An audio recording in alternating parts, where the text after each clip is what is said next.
Alexander. Let's talk about the War Party meeting that is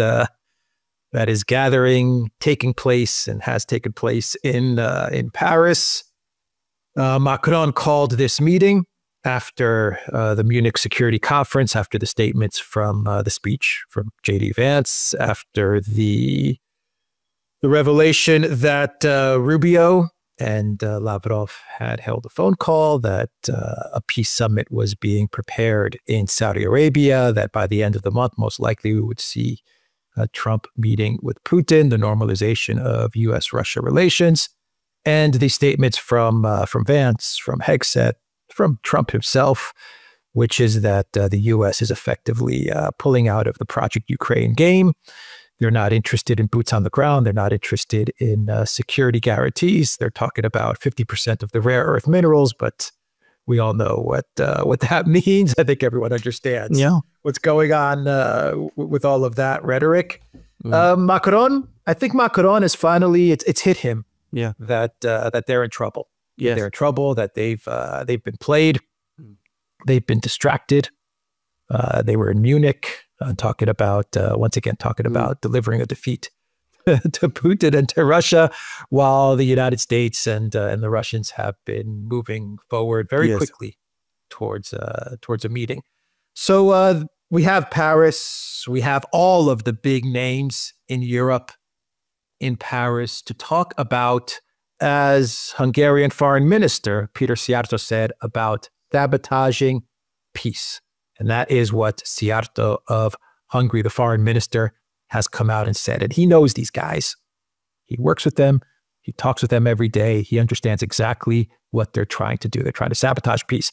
And I think we got the biggest hint of the goal to sabotage any type of rapprochement between Russia and the United States in the form of Keir Starmer's article in the Telegraph. What are your thoughts? Absolutely. It's an incredible article. He still talks about Ukraine being on an irreversible path towards NATO. He knows perfectly well that the Russians have said that is unacceptable and is a red line. He also knows perfectly well that Trump has ruled it out, but nonetheless, Keir Starmer insists that it is going to happen. And he is now talking about sending troops, British troops, to Ukraine as part of the peacekeeping force after an agreement has been reached. And again, he knows perfectly well, or at least one assumes that he knows, that this is something that the Russians have said is unacceptable and which the Americans have made clear that they're not prepared to provide guarantees for. I mean, this has been absolutely clearly said, but Starmer continues to talk in this way. He's trying to get the other European states to go along and also support this peacekeeping force, which would be a war-fighting force, to be clear about this, in Ukraine. Szijjártó is absolutely right. What this meeting in Paris is all about is the Europeans, and we really do have to talk about the Europeans, because there are some European countries, Hungary, Slovakia, perhaps before long Romania, if and when Georgescu becomes president. There are a few European countries that are still resisting and opposing this war policy. But the European leadership overall continues to be 100% committed to it. What they are trying to do, they are shocked that the Americans and the Russians are negotiating. They're shocked that they have been excluded from the negotiations. They are shocked about the fact that they were played by the Trump people.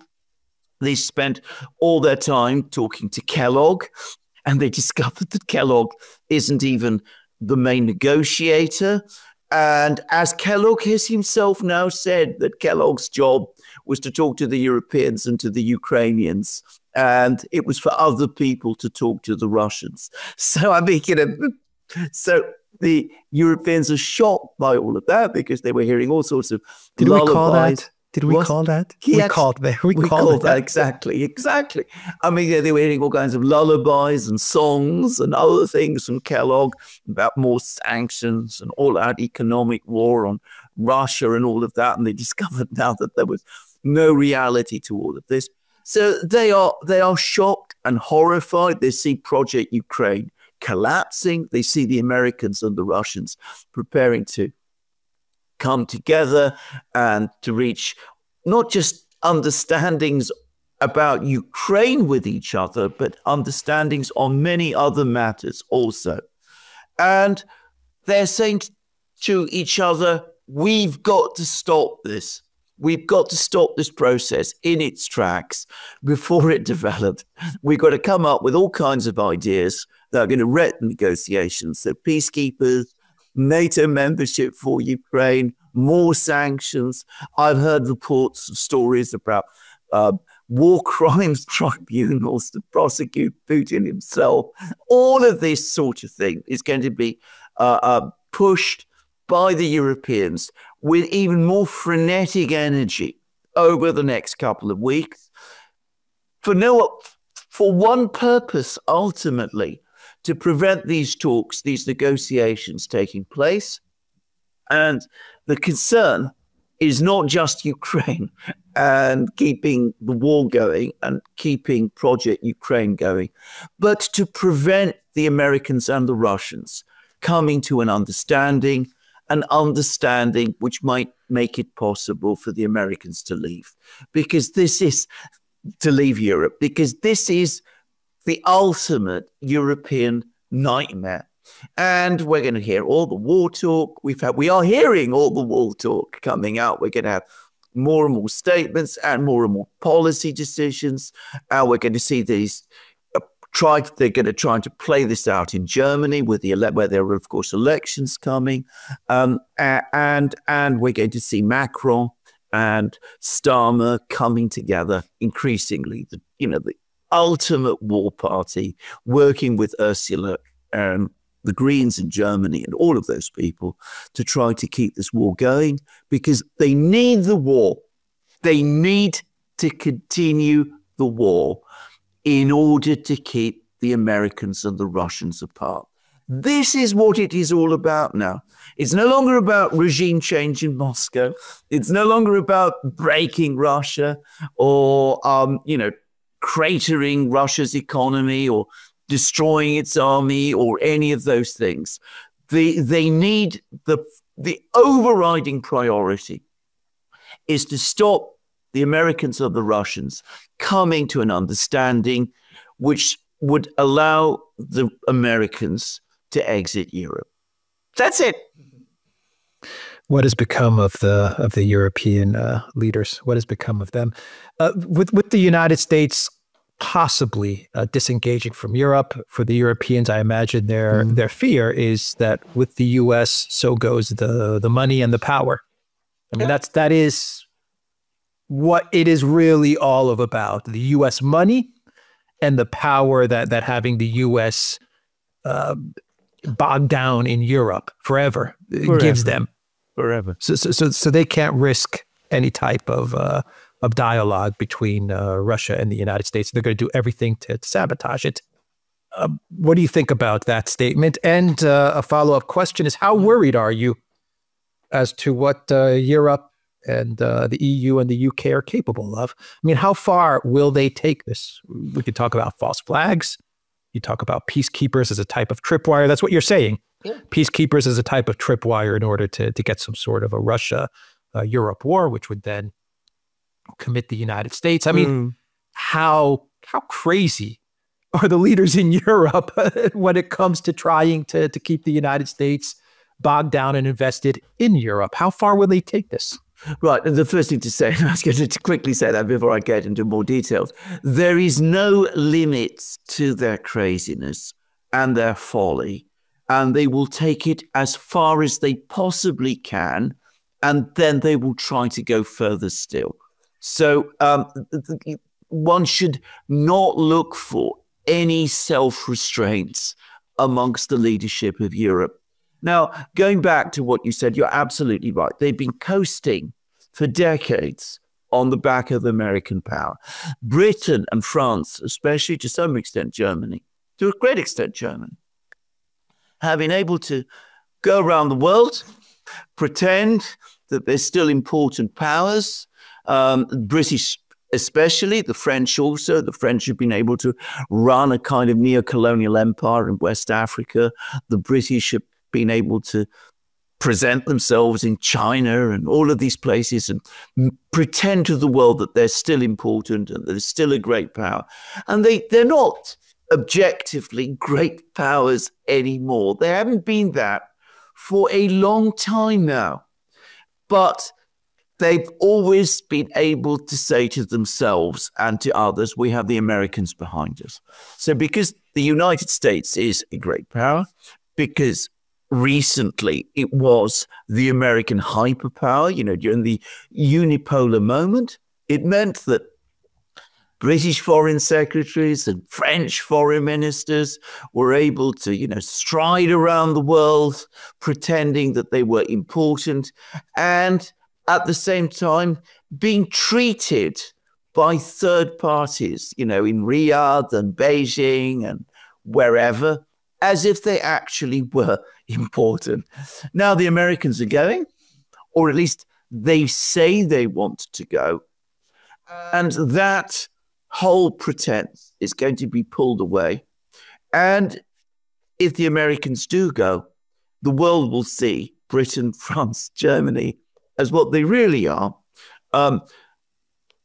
exhausted middle-rank countries, middle-rank economies, technologically behind, far behind where the Americans and the Chinese are, behind where the Russians are, by the way, also, with stagnating living standards.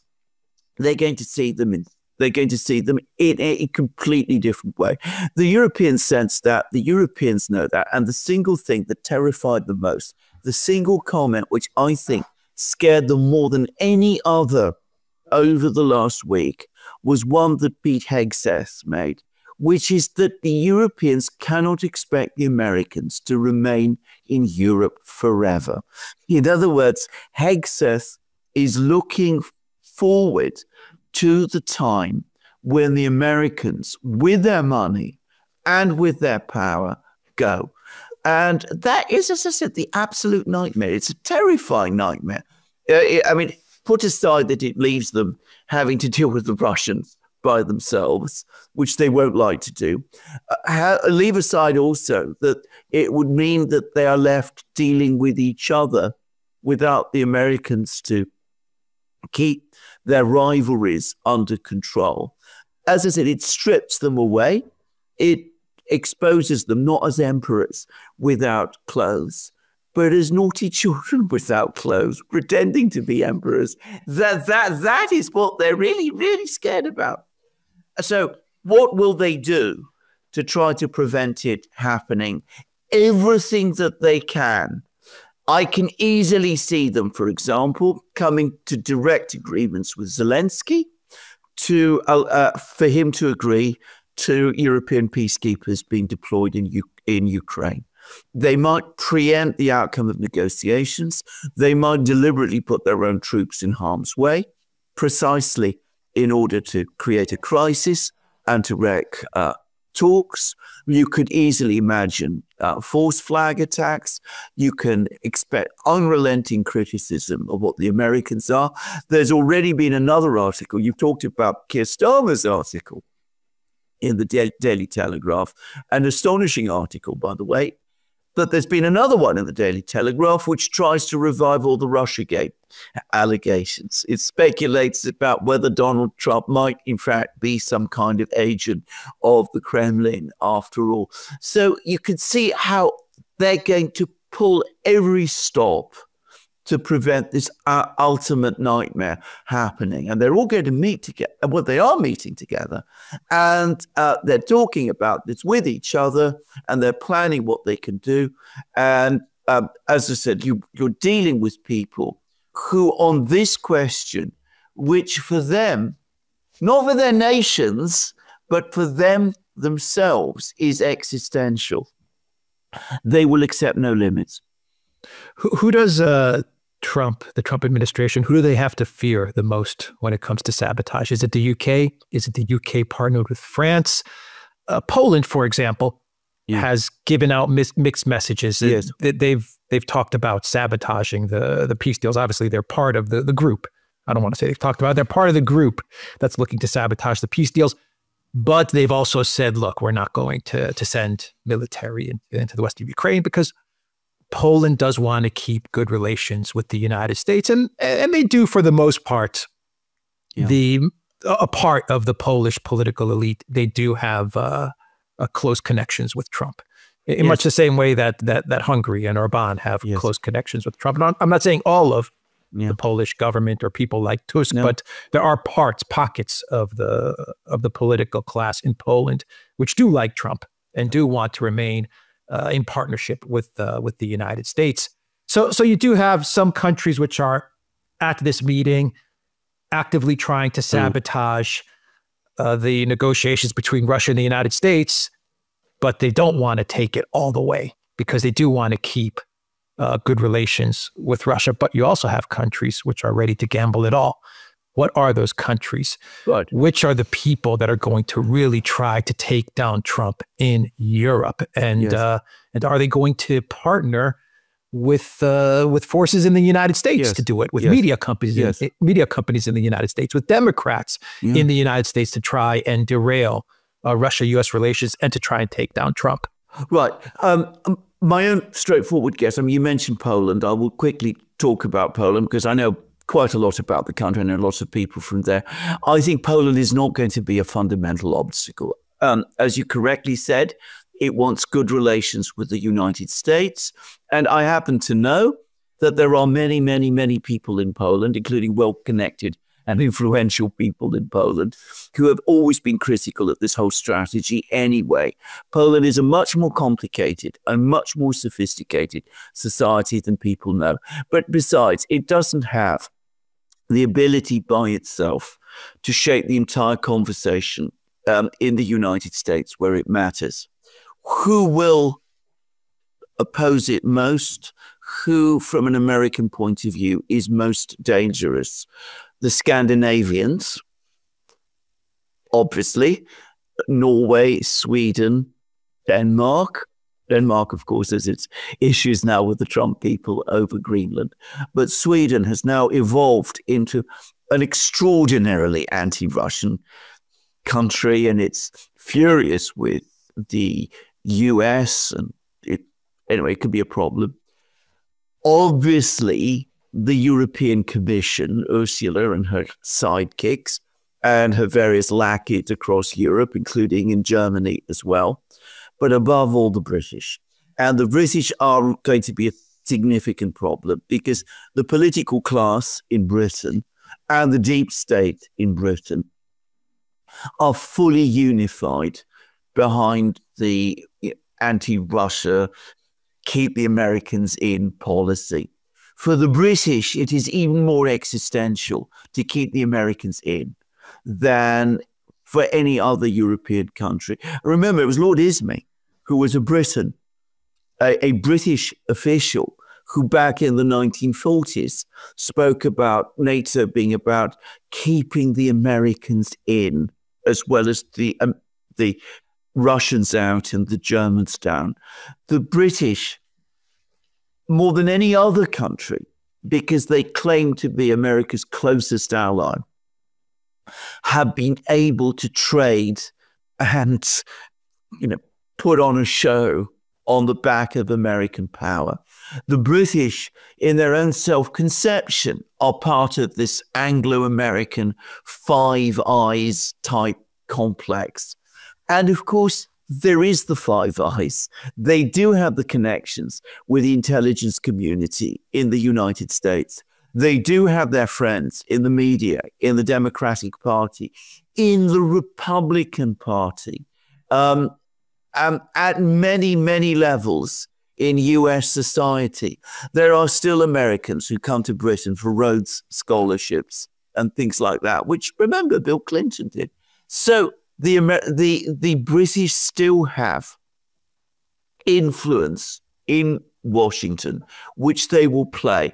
And of course, they have the same language as the Americans do. the British can sound sometimes very fluent and very plausible. They're trained in debate and all of that. They can say the most idiotic and absurd things, and they can still manage to package them to sound convincing. So the British are going to play this constantly and relentlessly. We saw the role the British played in Russiagate.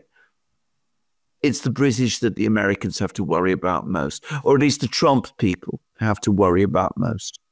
Yeah, I was going to mention the Five Eyes and the role that they played in Russiagate. So, I mean, this is not going to be Trump's first go with the UK and the Five Eyes, because he had it with Russiagate. Yes, he experienced it with Russiagate and everything that went down in the UK, in London, in Cambridge, with Steele, with Helper, with all of these people. Yeah, I mean, with Alexander Downer and Australia. So he should be prepared for stuff like this, shouldn't he? Absolutely. Well, I think he's actually playing them with a great deal of skill. Actually, I mean, he's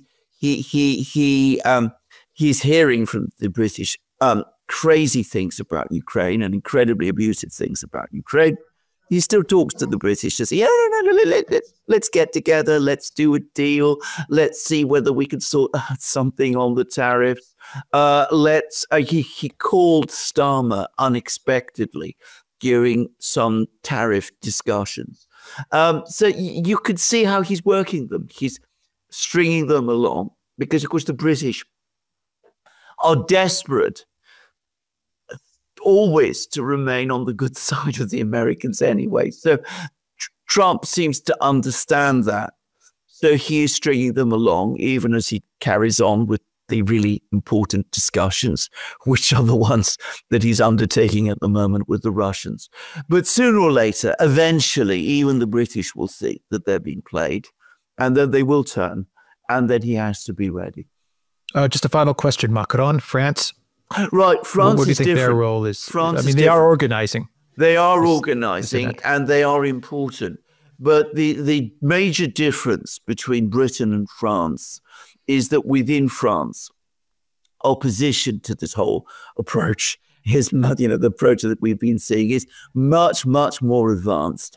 And there has always been a current of opinion in France, which says not only was getting involved in Project Ukraine a disastrous idea right from the outset, but France should try and return to its goalless past, actually welcome independence from the United States, start to forge its own policies and its own friendships around the world, and obviously work to maintain good relations with the United States, but not adopting this kind of slave mentality that all of the other Europeans have. So Macron himself, he's obviously fully committed to Project Ukraine. He's fully committed to more, Project Europe, which, by the way, means Project EU. He talks about more Europe always as the solution to every problem. He wants to talk about European armies and all of these fantasies. He still wants to talk about all of those things. He is a problem, but he's not the only political figure in France, and he's deeply unpopular.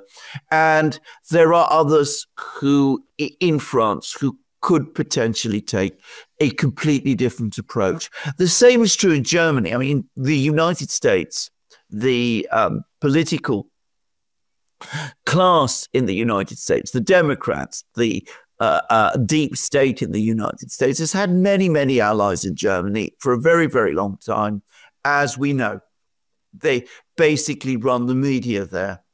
But in Germany also, there is now opposition. There is now criticism. There is the AfD. There is Sarah Wagenknecht. There are people like that who are speaking out. The difference with Britain is that there is no one really like that in Britain for the moment. Dominic Cummings, who speaks Russian, by the way, and knows Russian, he has suggested an alternative approach in the past, though absolutely not from an anti-American position. And I want to stress that. And Nigel Farage has published, or DC published, I think, 2 articles in the Telegraph in which he said it's absolute nonsense to say that this war in Ukraine was unprovoked. Of course it was provoked.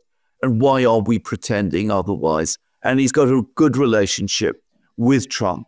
So you sense that deep down, Nigel Farage, who is a British nationalist, doesn't agree with this approach either.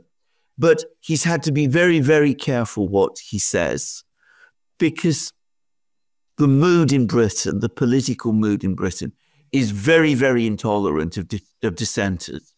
And that means that there is practically no debate about this issue in Britain at the moment. And that means that the British on this issue speak with a united voice, even if it's, imposed unity in their voice. But that makes them dangerous in Washington. All right, interesting dynamic. We will end the video there, theduran.locals.com. We are on Rumble, Odyssey, BitChute, Telegram, Rockfin, and X, and go to the Duran shop. Pick up some merch like what you see in this video update. The link is in the description box down below. Take care.